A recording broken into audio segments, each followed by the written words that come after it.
Now from the I-Team, a big update on their prison heat investigation that found some cells in Arizona prisons reached triple digits indoors last summer.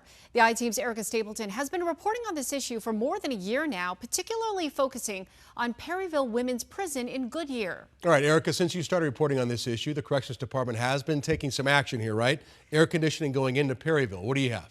Yeah, well, not just Perryville. They're putting AC into prisons statewide. The Department of Corrections, Rehabilitation and Reentry came out with a new report just this month that said all of the occupied housing units at Perryville now have air conditioning. This was not the case when I first started reporting on concerns back in summer 2023, where women and their loved ones were complaining about hot prison cells. The impacted units were being cooled by ineffective swamp coolers rather than air conditioners. Our investigation found that some cells were as hot as 109 degrees that summer inside again, and that also led to the prison warden stepping down. We also uncovered that heat not just impacted women's health, but the health and safety of corrections officers, and that some of the units at the men's prisons were also experiencing extreme heat. Now the department has a plan to convert all state prison housing units to air conditioners, but it is a slow and costly process. Absolutely, you can only imagine, but really, I mean, what a huge relief, I should say. Have you heard from the women at the prison? What's their reaction? Yes, so for more than a year since our original investigation,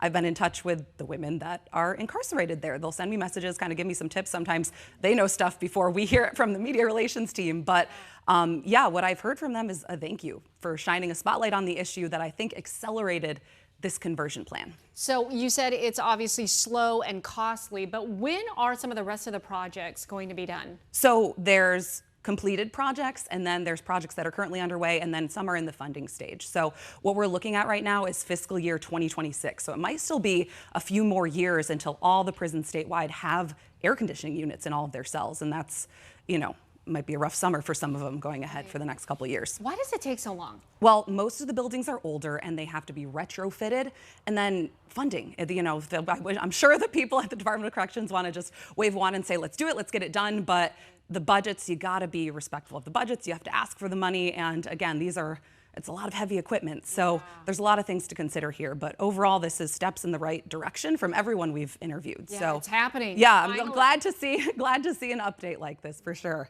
Okay, Erica, thank you so much. To watch Erica's entire I-Team investigation into the issues at Perryville Prison, just go to 12 Plus. All you have to do is search for the 12 Plus app on your Roku, Fire TV, and Apple TV devices.